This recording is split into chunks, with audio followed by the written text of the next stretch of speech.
Indatshana emfitshane kwakunentombi eyayinejaha layo belungiselela ukuthi bazoshada nje kungekudala.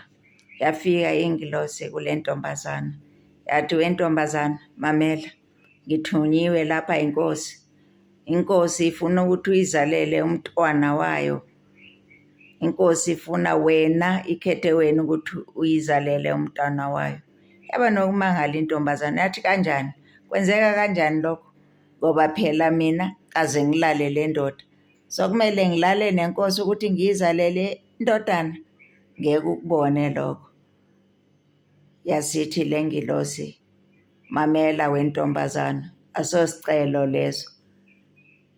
Ngiyakutshela ukuthi inkosi ifuna uyizalele indodana yayo, and igama layo le ndodana uzoyibiza ngokuthi uJesu.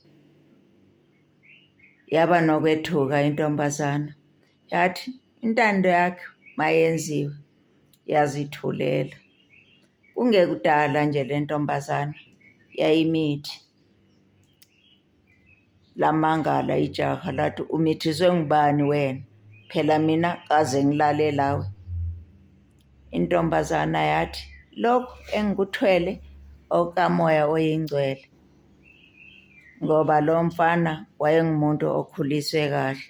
Wathi, angifuni ukuthi ube nehlazo, angifuni ukuthi ube nehlazo, bengikuthanda ngenhliziyo yami yonke, kodwa lokhu okwenzile ukuyamithiswa ngenye indoda kuyangidumalisa mina.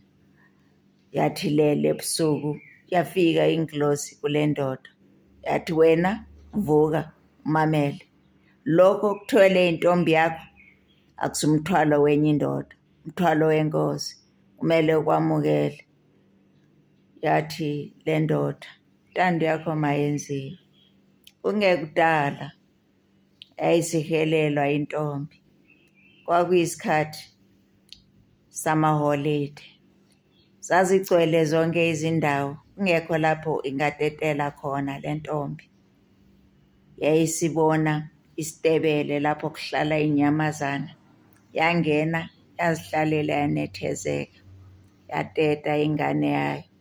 Kungekudala zathutsha indoda ezazivela e-East ezintathu, izihlakaniphi izikhokho, zathwela izipho zale ngane.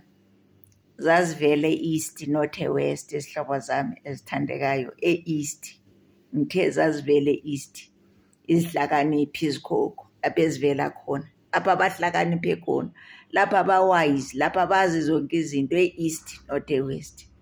Yaba njalo-ke le ndaba, beza nezipho bezonikeza le ngane.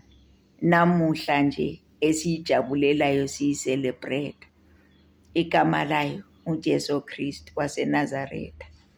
Injalo-ke le ndatshana emfitshane. Ngiyabonga.